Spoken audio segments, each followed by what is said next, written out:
The two Jakes. Good morning. Morning, sunshine. Yes. How you doing? All right. I'm Ben Lustig. I'm Jake Thornton. Or the two AKA Jakes. the two Jakes. Yeah, I guess he's a split personality today. And movie reference every day. Right. Welcome to Ben and Jake Write a Movie, where we have decided to be insane and actually write our next spec live. Here. Live. But if you missed the live stream, you can always join us on our Facebook page, Lustig and Thornton, or at our YouTube page. Also, we don't have a vanity link yet, so what we will do. But you need 100 subscribers to do that. So yes, help us out. Subscribe on YouTube. We are also doing little nugget episodes. So if you don't have time to sit through the whole hour, but want to catch one of the main points of what the episode was, you can go to our YouTube channel for that. Yep. And yeah, let's get the day started. Yeah. I've got my coffee. Have you got your coffee, Ben? I've got my coffee. We're going to be essential. Okay. Look at mine. It's so cute. No, little pudgy pug. So where are we up to? So first day we started to crack an idea.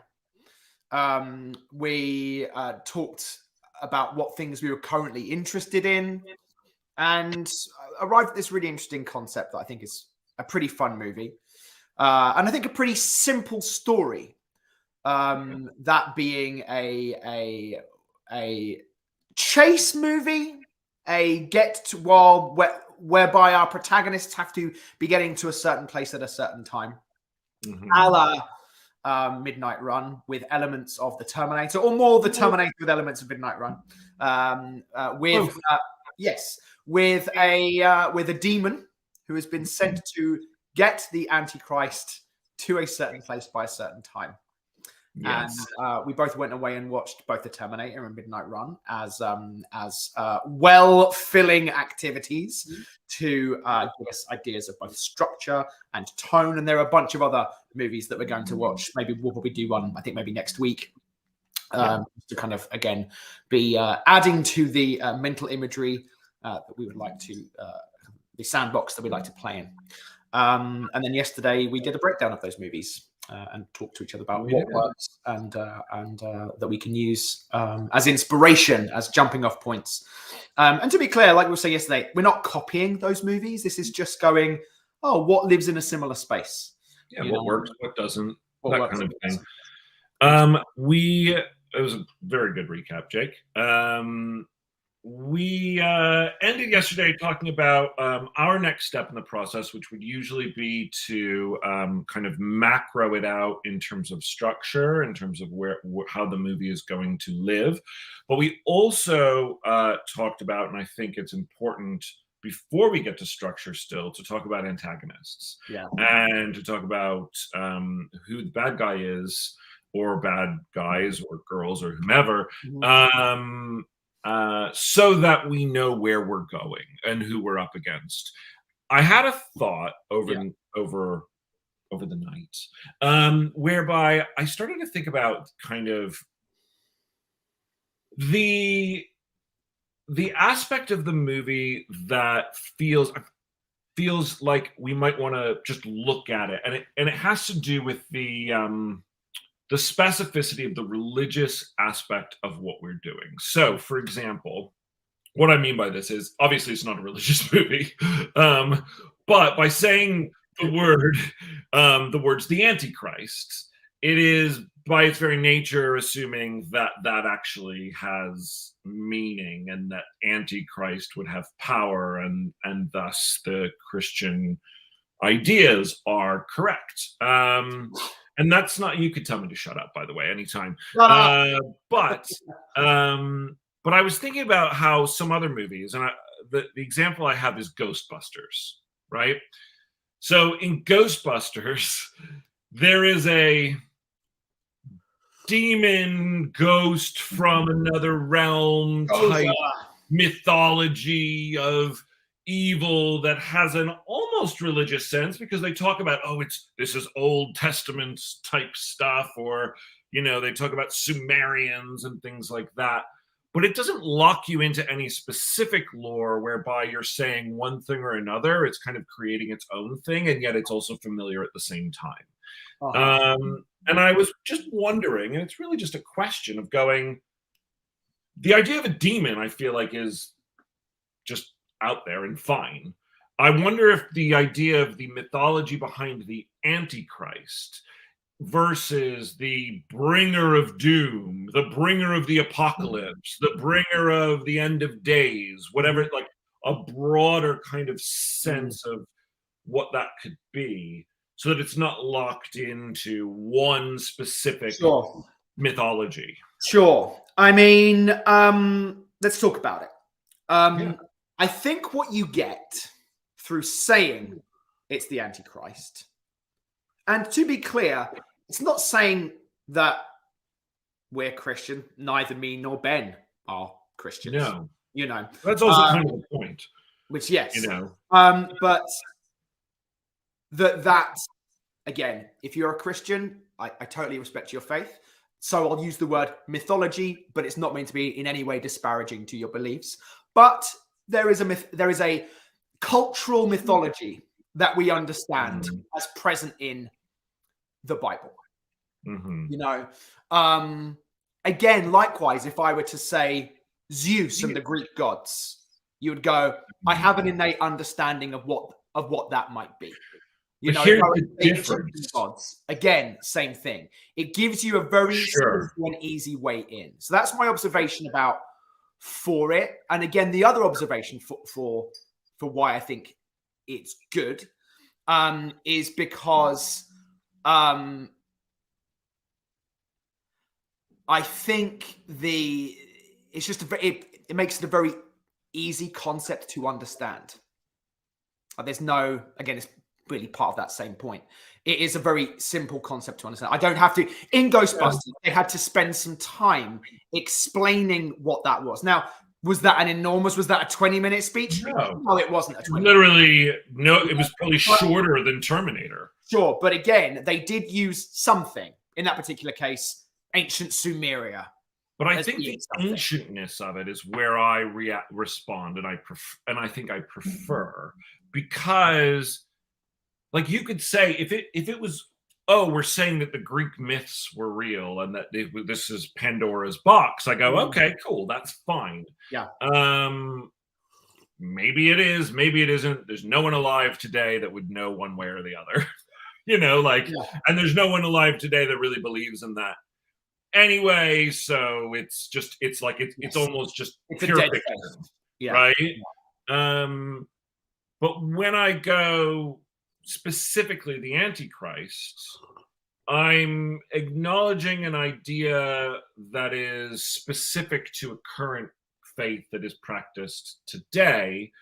And so I don't want to alienate either people who practice that faith or people who don't, who go, well, I don't believe in that anyway, so who cares if she's the Antichrist? Because it's something that's kind of active today, I could say just as cleanly and as simply that she's the bringer of the apocalypse, and everyone knows what that is. There's nothing non-understandable about that in terms of cleanliness. Well, but yes, there is, because I don't know what that actually means. Well, I don't know what the Antichrist means. Do you? What does the Antichrist actually mean? I come to it with a feeling of what I think it means. What is it? That being, yes, and these are all great questions. If you were to say who and what is the Antichrist, I would say it is a being who, when born, when created, would bring mankind into an age of darkness and misery. That's what that means to me. Okay, as a layman, as a non-believer, through portrayals in media, through what little understanding I have of the Bible. But again, like, what do I understand Christ to mean? What I understand Christ to mean: a savior, a someone of pure love. Again, as someone who isn't a Christian believer, I go, that's what that means. So what's the antithesis of that? Yeah, obviously, yes. Yeah. But I think that, okay, so here's maybe a compromise. We do this a lot. We compromise all the time, Jake and I. It's part of how we find the best versions of ideas. As you were saying that, I said, okay, is there a version whereby we could figure out what that being, or create what that being might be called in other faiths? And thus, when we refer to them as the Antichrist, it's also, they've called it this person. Because what about pre-Christianity? What about, like, where does the mythology begin and not begin? Is there just this idea that, I mean, are we just saying that Lucifer is real, or that I kind of want, I don't know, I think I'm looking for something that feels more universal. And I don't know that the specific Christianity. I'm gonna push back, because again, the comp to Ghostbusters and Gozer, you understood the broad concept of Ghostbusters, which was ghosts. Yeah, that was the world in which you were living in, and you didn't go into it with Gozer. You didn't go into it with Gozer at all. You went into it going, here are people who can get ghosts out of your house. Sure. And then they added one more thing toward, maybe towards the middle latter half, going, oh, by the way, there's this nexus of evil created by this being called Gozer. Sure. Now, with ours, what we're saying, and again, why I think this mythology helps us is because we get everything else with it. We're not just talking about the Antichrist. We're talking about demons. We're talking about angels. But you could still do those kinds of things. Like using exactly what you just said about Ghostbusters. Yeah. You go into it going, I understand what demons are. I don't need to necessarily know the full mythology behind the specificity. In fact, we even talked about holding back exactly potentially who she is or what she is or what the purpose behind this mission is until halfway through the movie. So the idea of demons is still just as. I'll also add a very clear understanding of heaven and hell, good and evil. The aspect that we were talking about the other day that I really found intriguing was an angel goes to a demon, someone who I think is inherently good, goes to someone that I think is inherently evil, saying, do this thing. And you went into it with all the understandings of, this is a good person, this is a good being, this is a bad being, and then playing on that over the course of the movie. When we're having to create a mythology, I don't come with that pre-invested understanding of what those things are. And therefore, I think we miss an opportunity that presents itself in a very clean way. So that would be my argument for it. Yeah, I think I hear everything that you're saying. Obviously, there's still something that I feel like bumps me about the specificity, and maybe it's partly also because I don't see it as much of a help as maybe you do. And I actually see it as specificity that doesn't really, I don't know. Like I go, like, you could create a celestial being without, and most religions over time believe in gods. So there's an agent or some form of good, quote unquote, good person.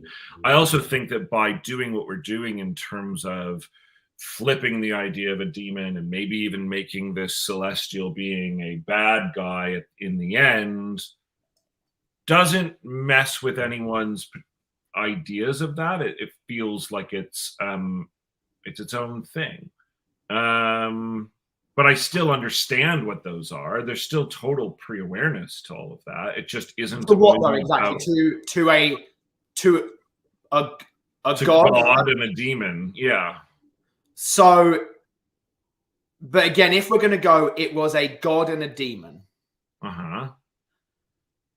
When you say a god, you are not a god. No, I'm talking about God, singular, monotheistic. Okay. And an agent of God. I understand God and I understand demons.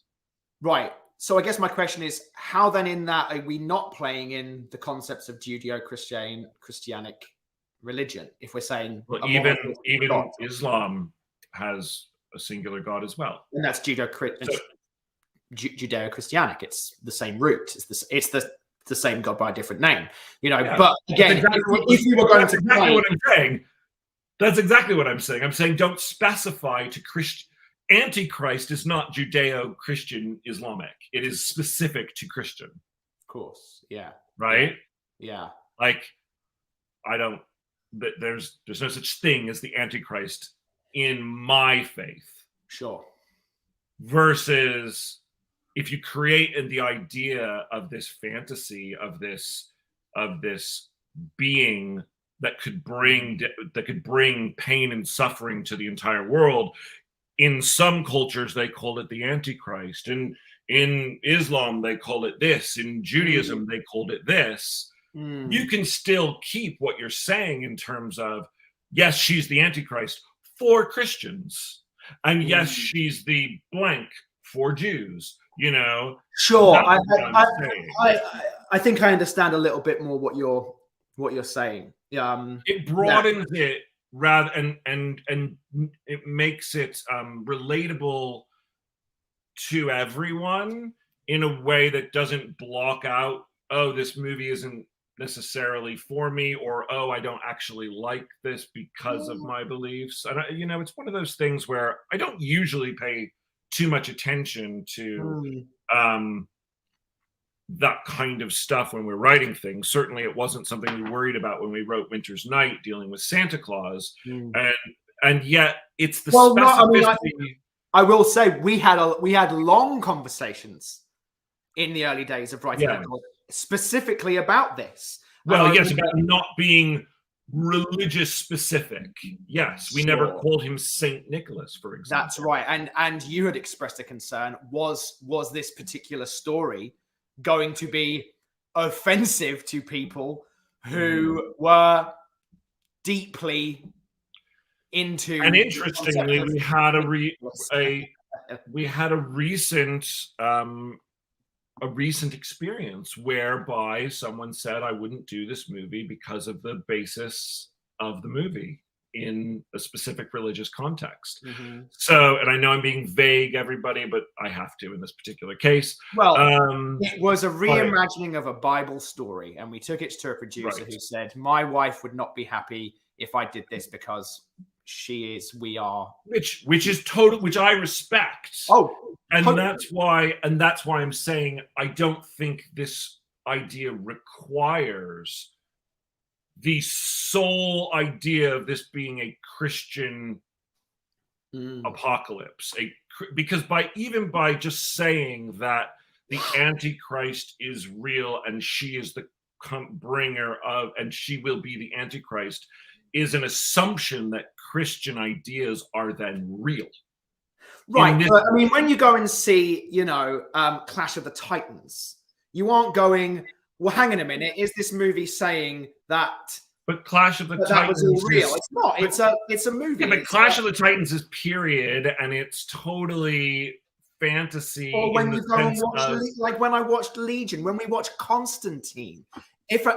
I'm watching right now Sandman. I'm not going, hang on a minute, Neil Gaiman. You're saying Lucifer's real. I have to reject this as being false because it's mythology and it's story. So that's why I go.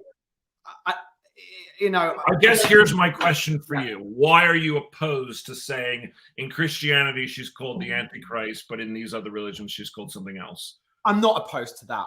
Then can we compromise there? I think that the cleaner idea, though, is to use the concepts that we already know, that we already understand concepts of angels, we already understand concepts of heaven and hell, and we already understand concepts of demons, regardless of whether or not we think they're Judeo-Christianic or not. So that I feel that it helps us more to live in an existing mythology rather than say, oh, in this it's that, and this it's that, etc. I just think it's cleaner. That's all. It's not that I'm not willing to compromise, but I do think that that's the cleaner version of it. So, okay. I mean, let's leave it on the table, because sure. I think there's a version whereby we can have both, and I don't think it makes it messy. I just think it actually makes it more universal. Sure. In fact, there's no reason that our central character needs to be Christian to be the Antichrist, and that's interesting. I agree. Totally.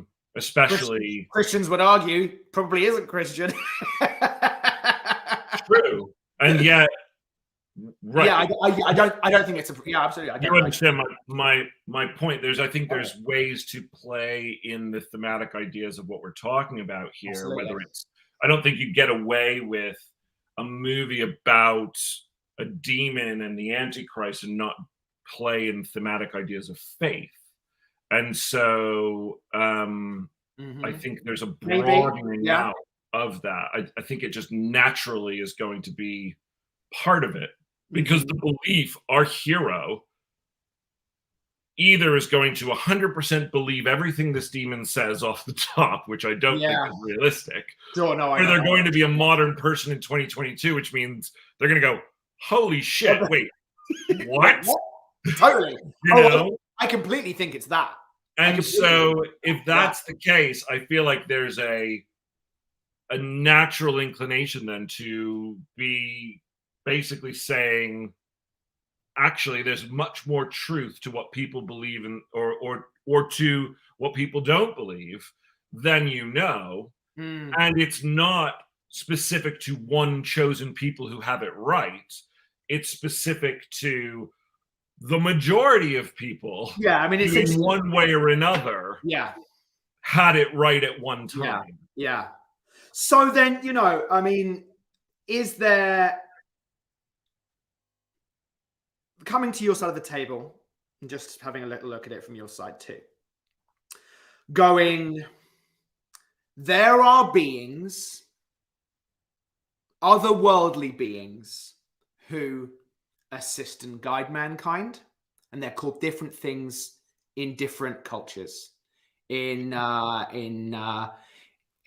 Celtic mythology, they were called fairies. In Christian mythology, they're called angels.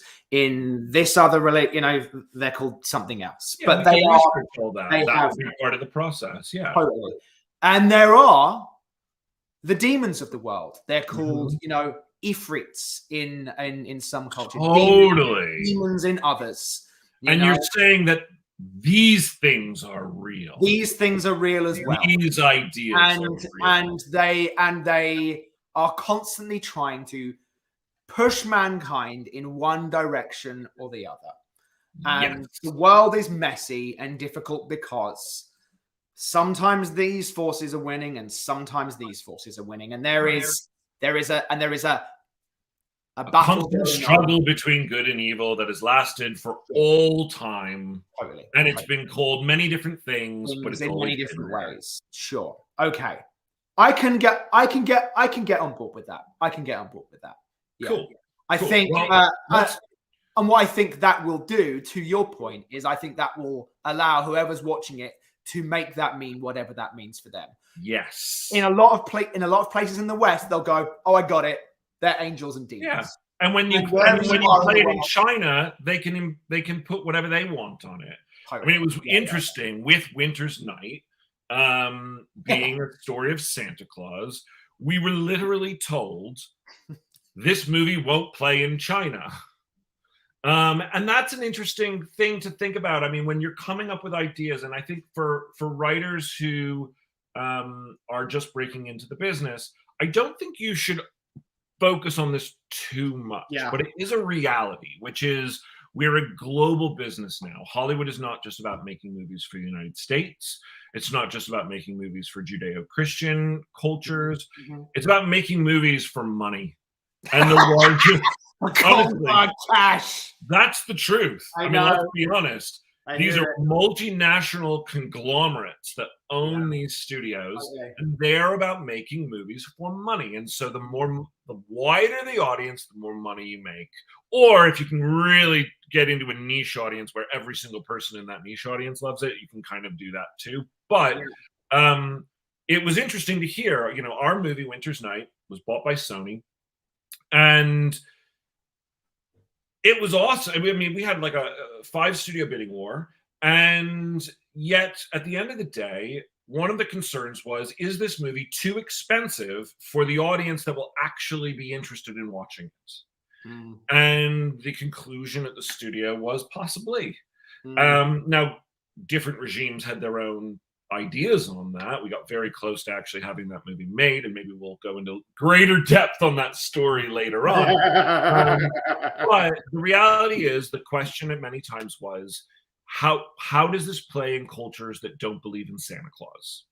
And I think they made an interesting point. We argued that Santa Claus in that story was a universal figure who actually was a derivative of many different cultures, did not stem just from Christianity, which is the truth. And thus, the idea behind him should be more of a universal idea.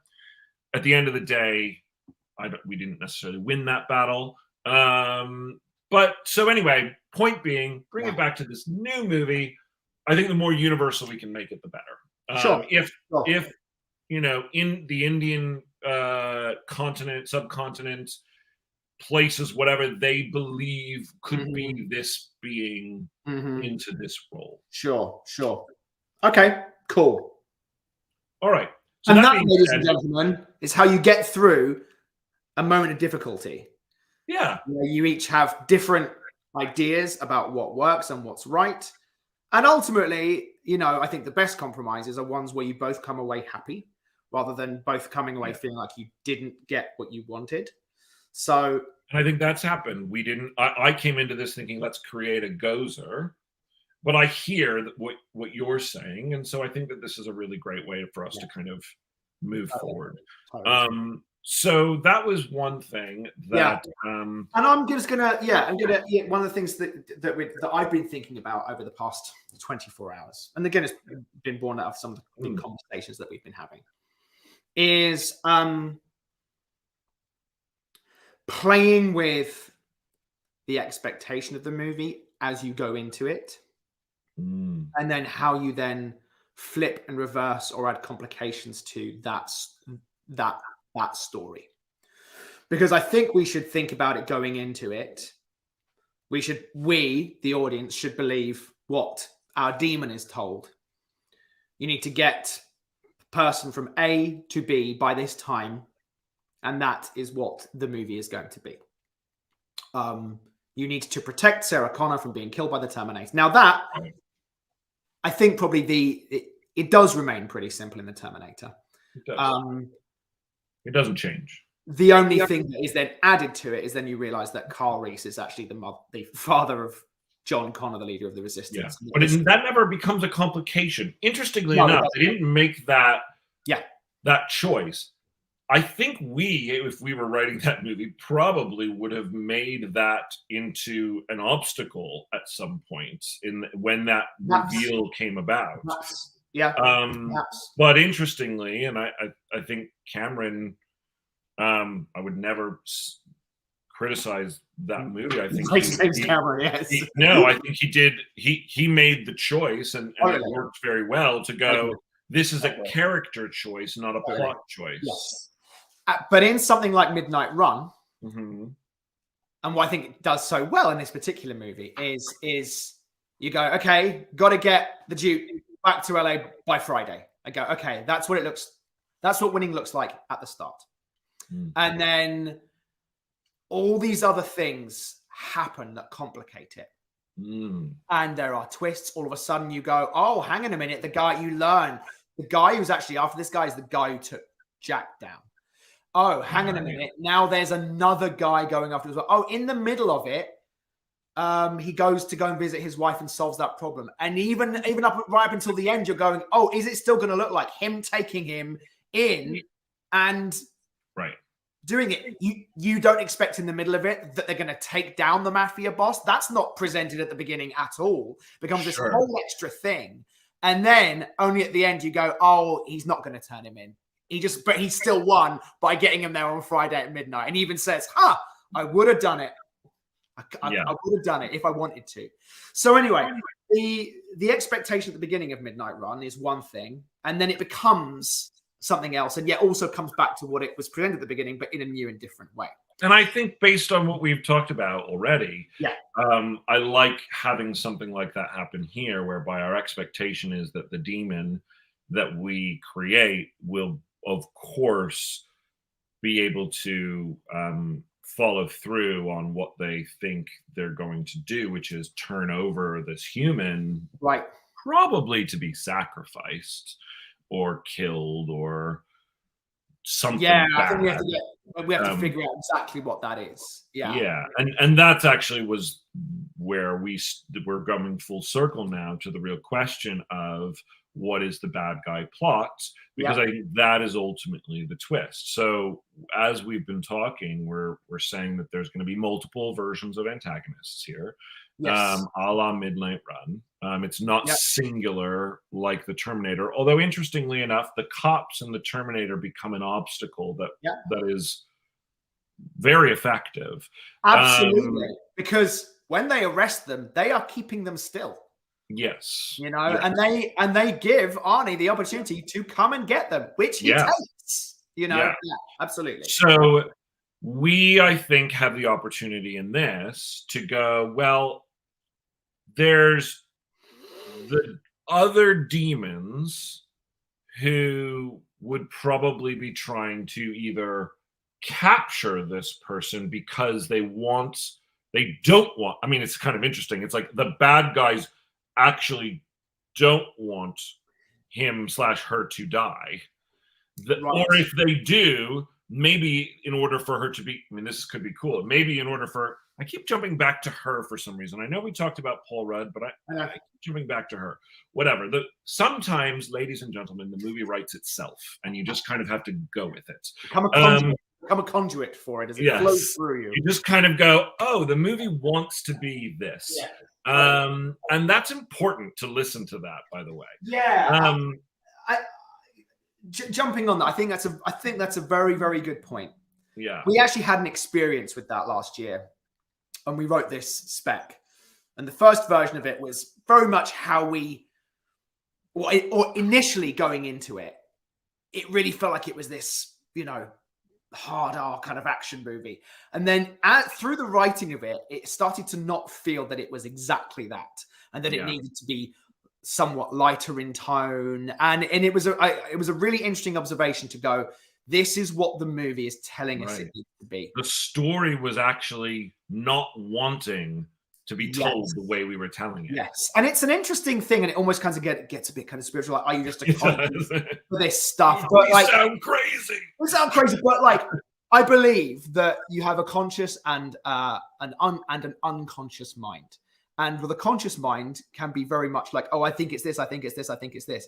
But that feeling of nagging, that something isn't right, that something isn't right, that something isn't right. I think sometimes you just have to, in fact, in the vast majority of times, you should at least listen to it. And I feel that 9 times out of 10, that inner voice is just telling you the right direction for things to go. So obviously, in this example, is the protagonist male or is the protagonist female? And I think it's taking pause and listening to that. Your own inner wisdom, I think is really valuable. So thank you. Back to what I was. What was I talking about? So her.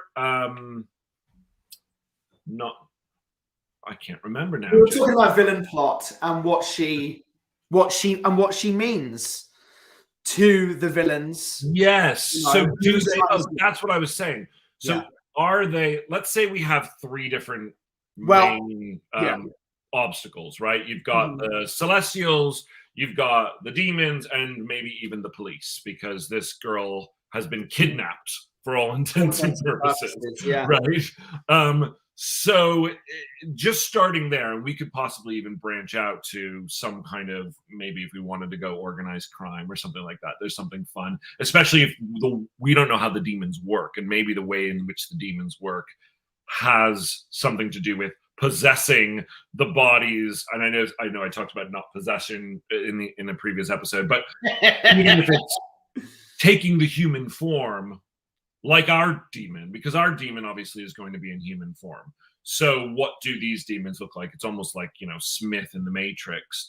But there's an idea to say that the demons need her to turn her into this bringer of doom, this antichrist.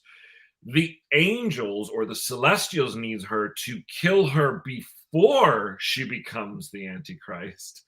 The cops are trying to stop our demon from kidnapping her, which ultimately would put her in danger. Either of these other two parties. Yeah, just like the police in the Terminator, their concerns are based in the now. Yes. In the very present secular world. They don't know or care about what's going on this big scale. And probably don't believe it. So I think, yes, it comes to villain plot, and also that villain plot comes to who is, I'm going to continue to call this person Sam, because Sam could also be a girl's name. Who is Sam to this plan? I think Sam is a threat to the Celestials, and she is a prize to the demons. Great. I think that's right. What then? Yeah. So she means victory for the forces of darkness if she's in Seattle on Friday night at midnight, and defeat to the angels. So, So I like something like that. And I think that's simple, and I think you can understand that. So then, what then is the interesting spin on? And again, I liked what we were talking about, whereby this celestial being, aka angel, whatever we want to call them, comes to this demon at the beginning and says, "I need you to do this," because I think that's interesting. Yes. Well, and how much truth does the demon or does the celestial give the demon? Yes. Ultimately, the celestial is going to offer the demon the reward that they know that they want. Essentially, it's like the celestial is the offering the apple in the Garden of Eden, to use another biblical. Yes, sure. Yeah. Totally. Pulling the demon away from their own kind and saying, I can give you the thing that you've always wanted and never been able to have, but you have to do this task for me. But does not give the demon the whole truth. Only gives the demon what the demon needs to know. And so the question that I immediately ask is, why can't the celestial do this on their own? There's, I'm sure, a very good answer for that. Yeah. And if they can't do it on their own, who are they going to create or use as obstacles when they realize, which they will, that the demon might not follow through on their part of the bargain? Because that's really when they become the bad guys, right? At a certain point in the movie, and it's probably somewhere around the midpoint of the movie, it's probably the big turn, the demon goes, shit, I'm being used. I was meant to take you and kill you. And I don't want to do that.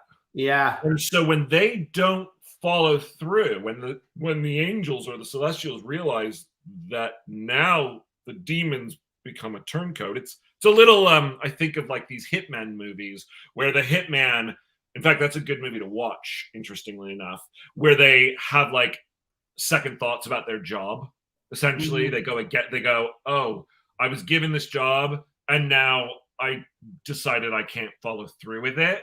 Totally. There's a sense of that, and that's what turns the Celestials against our heroes as well. So the demons would be our challenge right off the bat. The cops would be onto us right off the bat. but the Celestials would be on our side until probably the midpoint. But what we don't realize is that they've never been on our side. They've always been bad. Totally. And now at the midpoint, they become an active antagonist. Yeah. I'm thinking about everything that everyone wants out of the Duke in Midnight Run again. So everybody wants the Duke, but for their own purposes. Joey Pants wants the Duke because he's bailed him out for $450,000 and he wants his money back or he's going to lose his business. But there's the guy who's listening in on the phone who works for Joey Pants, who's actually working for the mafia and is feeding all the information that he's getting because he wants a kickback from the mafia because they're going to look after him. You've got Alonzo Mosley, the FBI agent, who wants the Duke because he wants him to confess in federal court. You've got the mafia who want the Duke because they want to kill him for revenge for stealing all that money. Then you've got the other bounty. You've got Jack, who's after the Duke in the middle of all this for his own personal thing. Then you've got another bounty hunter in the middle of it all. And I actually thought they were going to add one more antagonist into it as well. Because there's a moment where they like rob this bar and they see them running. I thought they were going to come after them. They were going to be this whole other thing. You got our money, motherfuckers. You know, they didn't do that, but it might have been fun if they had. That actually could be a really fun thing that happens in our movie, interestingly enough. Like if our characters are on the road and our demon doesn't have very good like social skills or like, you know, like to piss off a whole biker gang and then have to go on the run, like a totally new antagonist where you go, absolutely. Yes, totally. And then the other thing I think, it's the Blues Brothers. Again, one of my favorite movies growing up. Like they go into the bar, like at the end when they're all after them. You've got the Nazis after them. You've got the bluegrass band after them. You've got the cops after them. Like they're all after them for their. You've got Carrie. What's Princess Leia? Carrie Fisher after them. Yes. You know, he just got just all after these people for different reasons. Yeah, interesting. I'm going to do something that we haven't done since, I believe, Tuesday. And I'm going to bring up our scratch pad so that we can put some of these really great ideas down and kind of keep going,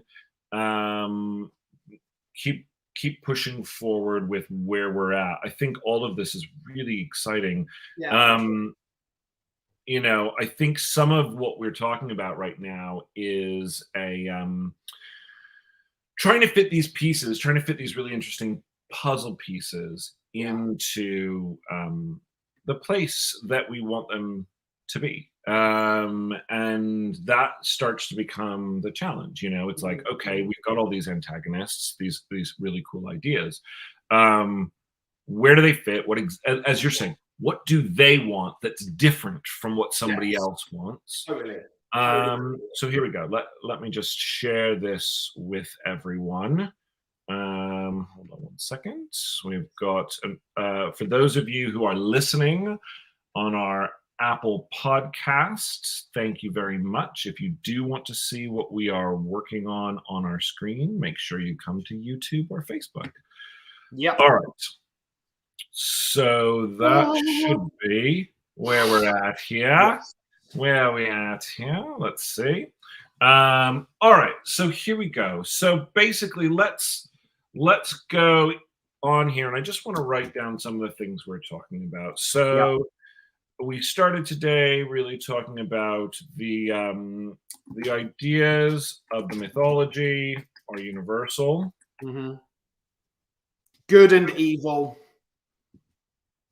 Good and evil. Referred to as different things throughout time. Different cultures. And cultures. All right. So then we're talking about antagonists. So we're looking at demons. We're looking at celestials / angels. I'm sure we'll end up just using the term angels, but we can, again, it's this idea of universal mythology. Then we're talking about the cops. And possibly a couple others. you know, I like your reference to the biker gang, etc. And Carrie Fisher. Carrie Fisher. Carrie Fisher. For those of you who don't know that reference, in the Blues Brothers, you find out that the character of Jake was engaged to be married, and that she's been haunting him ever since he was released from prison. And she turns up several times and just starts firing at them. And Elwood keeps going, "Who is that girl?" You know? Yeah. So the Celestial is going to give our demon. Can you? I'm not sure if our window is covering our faces. Covering that up. You know what? It might be. So let put me us on the just side if you want. Roll up here. Also scroll up. Yes. Yes. Celestial is going to give our demon a task. Yes. But not the whole truth. Yes. When the demon discovers they've been lied to. Yes.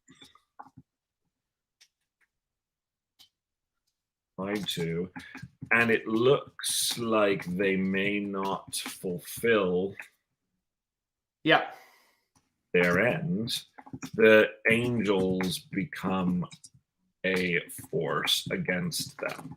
Now let's talk about that for a second. And this goes to something that Jake and I always have to deal with, which is world building and rules. Because if you're building a world, that world must have rules. Even if you never talk about them in the movie, you need to feel that at least the writers understand them. I do think that's important to creating consistency. Sometimes during the development of a movie and even the making of a movie, the people who come on board after the original writers don't understand the rules, don't talk to the original writers, and thus break those rules without even knowing. And therefore break the movie. That's a whole other story. So for us, though, when we're starting a spec, we like to know our rules. So let's talk about the angels and the demons and what they are capable of doing on Earth. Yes. And how that affects the story as a whole. Because I think there's an interesting way to differentiate them between each other, and also kind of help us with the plot element of what we're dealing with. So what if the demons can live among us to a certain degree, maybe not indefinitely, but they can come to our realm, plane of existence, and look like us and affect change in a bad way. But that the angels or celestials can't. I like this. We talked about it change through manipulating without a physical presence. So they do things perhaps that are encouraging people to be better or to do things that are good. Whereas a demon might actually physically do it. Yes, like a demon might kill someone. An angel might go to someone and whisper, and in their dreams convince them to make a huge donation the next morning. Or angels don't do anything. I mean, it is possible to say that in the past, God allowed angels to interfere in humanity, and it didn't go so well. And so he pulled them all out. He said, guys, humans need to figure it out on their own. And maybe some of the angels weren't thrilled with that. Maybe some of the angels said, you know what? These people can't do it on their own, especially if that's really interesting. So, and it comes to a thought that I've had about why is this celestial being doing this? Yes. Why does the celestial being want the Antichrist to come to Earth? Well, he wants God, the power, the soul. Wants the Antichrist to come to Earth? You think the angel wants the Antichrist? Well, let me finish my thought. Okay. Because he wants something bad to happen that makes them change the rules about interfering. I've been confused. Was that? I've been confused. I didn't think that I thought that the demons wanted the Antichrist to be born. I didn't think that the angels Hold up for a second. Let me just finish my thought. Yeah. The demons do want that. That is what they want. But what's happened, and they've been perhaps been trying for years to try and make this happen, have been unable to for insert reasons here.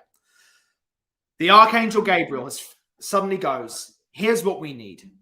I want war in Iraq. I want war in Iraq to happen. I want the angels and God to get involved again with humanity.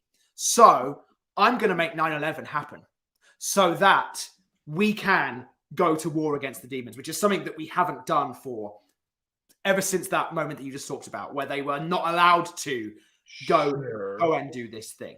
But so he is trying to make this happen so that he can get God to go, okay, yes, you're right, we should interfere because it's all going to shit down there. That's my broad concept about it. There's some issues I have with that. So the first would be that it takes away the stakes if both sides want the same thing. And if our angel believes that her becoming the Antichrist is just something to start a war that they could win, and then they just get to be down on Earth, I'm not really sure what the full danger is there.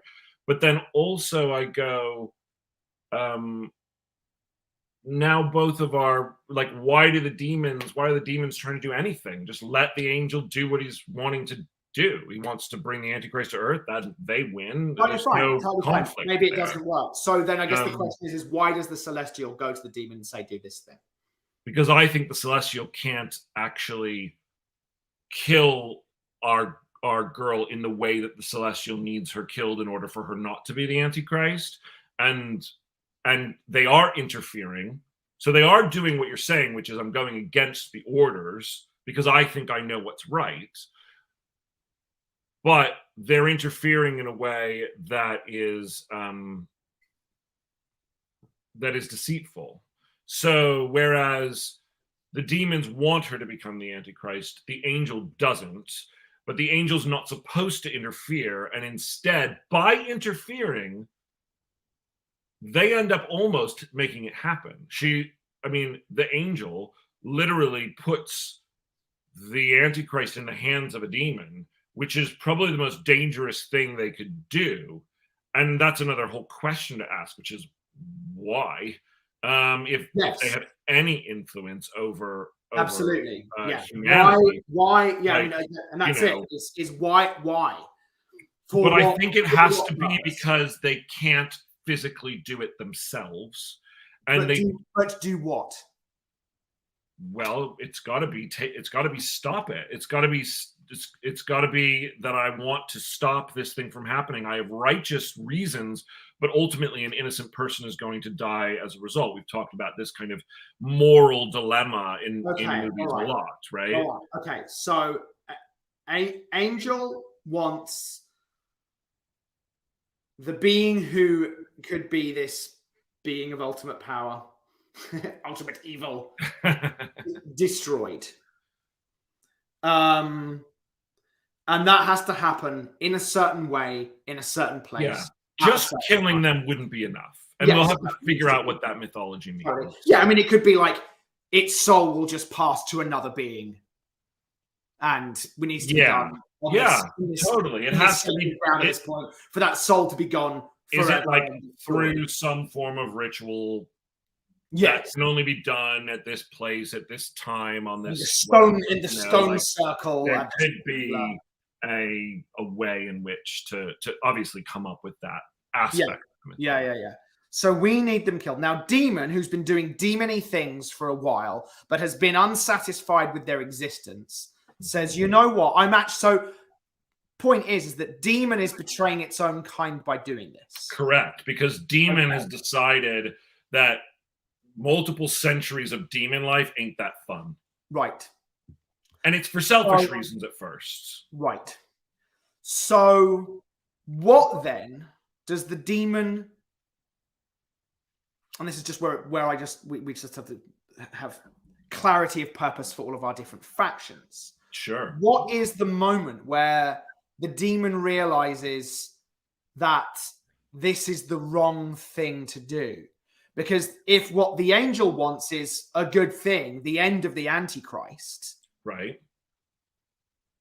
And yet, if the Antichrist does does come to Earth, that's going to be going with her own kind again. What's the version that isn't either and is their own? Okay, so I think it has to do with the thematic idea we talked about 2 sessions ago, in episode 2, which has to do with choice and free will. And I think that while the angel doesn't trust humanity to make the right choice, that the demon must believe that this girl or this woman or whomever it is that is quote unquote the Antichrist doesn't have to be.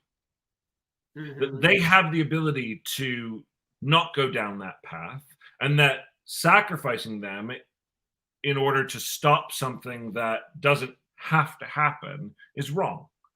That giving them the opportunity to have free will is right. And it's the same way in which they have not had choice. It's what we were talking about the other day about, what do you have control over? What is your choice? The demon doesn't need a soul to be good. The demon could continue to live immortally on Earth the way that they have been and not act like a demon. But they think that the only way that they could actually be good is by getting a soul. So there's this joint kind of change between them that both our human and our demon realize, which goes against the beliefs of both their kinds. So let me just go to the other question about the demons. What does victory for the demons look like? Her becoming the Antichrist. How? What does that, again, what does that mean and how? I understand this first aspect of Angel says Friday at midnight in the stone circle, kill Sam. Got it. I have a very clear understanding. So 2 things. 1, can't let that happen. Demons can't let that happen, which is actually really absolutely. Yeah. So as I was saying before, what's really kind of fun is that actually the demons are trying to save her life more than the angels. Totally, absolutely. Which is a total flip on that trope, which is fun. But what they need to do is capture her and corrupt her. So in the same way that evil has influence, if they corrupt her soul, she'll become the Antichrist. Gotcha. Okay. So that one is more of a we've been looking for her. We will have her and take, essentially, because it hits at another idea that we played out a little while ago that used similar mythology. But that's interesting, isn't it? You kind of go, this person has the potential to be the Antichrist. Has the potential to be. The forces of good go, the only way to deal with this problem is to kill them. The demons are like, when we get them, we'll have them. And ultimately, it's going to be, I just think it's about the clarity of going, how, after this story is done, are they going to be going, well, I'm not going to be going with the demons. I'm not going to be being killed by them. What's the end? It's just coming through to this, ultimately, the ending of the story. What does the ultimate victory look like for our protagonist? Obviously, they're alive, but what? I think that... Because at any point I could go, ultimately, it's what they made Terminator 2. At the end of Terminator, you don't go, you think, and it would have been fine if it was done. You come to Terminator 2 and go, oh, actually, the future does still exist. Look, this movie ends with she's alive. Yeah. The angels have been, who were bad and going against God's orders, have been punished. Right. The demons have been thwarted and gone. Right. And at the end of the day, our demon continues to live on Earth without a soul, but as the person that she or he wants to be. Yeah. And our human has decided that they are not going to be the Antichrist, that they won't be corrupted. Right, but there must be a way that the demons are not easily able to find her and capture her in the future moving forward. She becomes a nun. Boom, done. I don't know. It's not. Yeah, no, I know totally. Yeah. We'll figure that part out. Yeah. And that's just why I'm asking the question. What is that? At the end of Terminator, you go. She's going off to go into hiding. If a Terminator did show up, she'd be prepared for that. So she's got the dog. Right. Yeah. Right. And you need to know that at the end, look, maybe they walk off into the sunset together going, we become friends, and if anyone ever tries to come after you, I'll protect you. Maybe. Who knows? Maybe. You know? I'm going to be your protector. That's interesting. And if it is a male-female relationship, or quite frankly, in 2022, if it is any relationship, they could have a romance as well. I mean, we haven't talked about, is there a romantic storyline in this, but I'm okay with there being a romantic storyline. Maybe there is. Maybe they end up together. So I married a demon. That's the name. We found a title. All right, listen, we are past our hour, which we are so thankful for the people who stuck with us this hour. Thank you so much for watching or listening. Obviously, as always, please feel free to comment and let us know any feedback you may have, things that you would want us to talk about, things that you would want us to change. We are still trying to figure out this format so that it benefits everyone. Thank you very much, and we'll see you tomorrow morning. See ya. Bye.